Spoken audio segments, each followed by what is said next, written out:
Alors,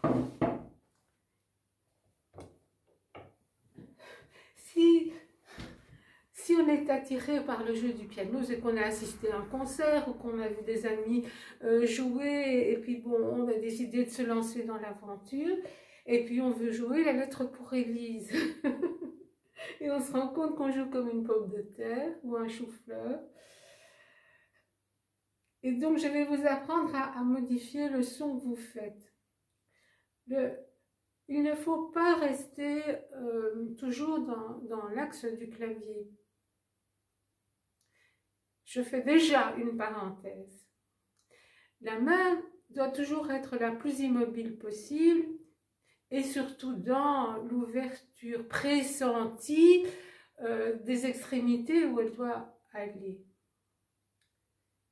Parce qu'une main qui est fermée et qui découvre à la dernière minute qu'elle doit aller plus loin, elle va provoquer un choc dans la phrase. Donc, pressentez bien la distance que votre main doit parcourir à l'avance. Un peu comme un oiseau qui arrive, il a les ailes déployées, et il ne les referme que lorsqu'il arrive au sol. Donc, voilà, la main ouverte. Encore une erreur à ne pas faire, c'est vouloir modifier chaque son que l'on fait. Parce que en attirant l'attention sur chaque son, c'est comme si vous parliez syllabe par syllabe, et donc c'est au détriment de votre phrase. Donc, vous devez appréhender votre phrase dans son entièreté. Voilà, une des phrases de la lettre pour Élise, oui. Je suis donc ouverte dans mes extrémités pour atteindre du Do le dernier mot de ma phrase qui est le Si. Je connais bien mon doigté 1, 2, la Si. Et si je joue mécaniquement, ça donne ceci. Aucune poésie.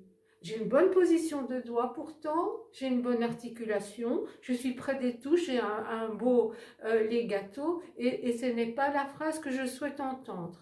J'entends. D'accord?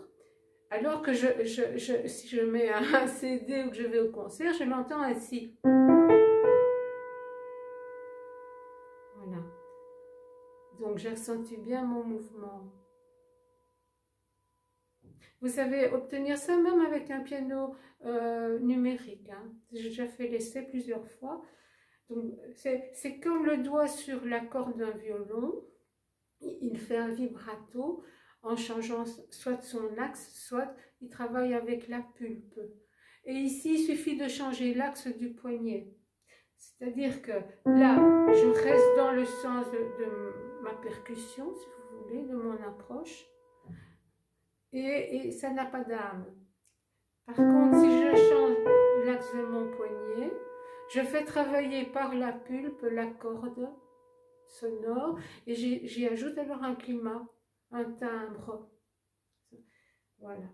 Donc, on ne peut pas faire ça sur chaque note, on ne peut pas faire, car on casse la phrase, on parle en syllabes au lieu de parler en phrase.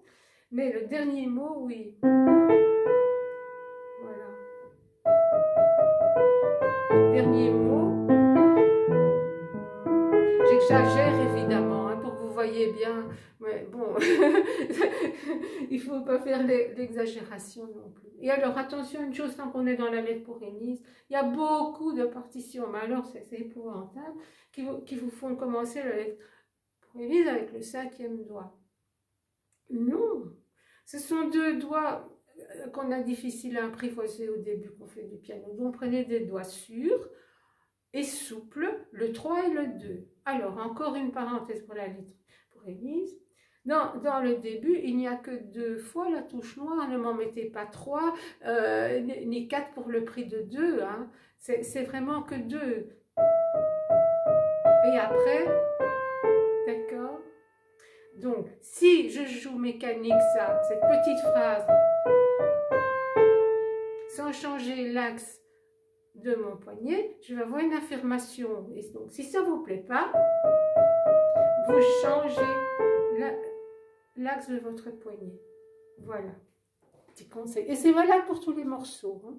Le dernier mot de la phrase, si on est dans un mouvement guerrier, on ne le fera surtout pas. Hein. Mais si c'est une lettre d'amour, oui. Merci.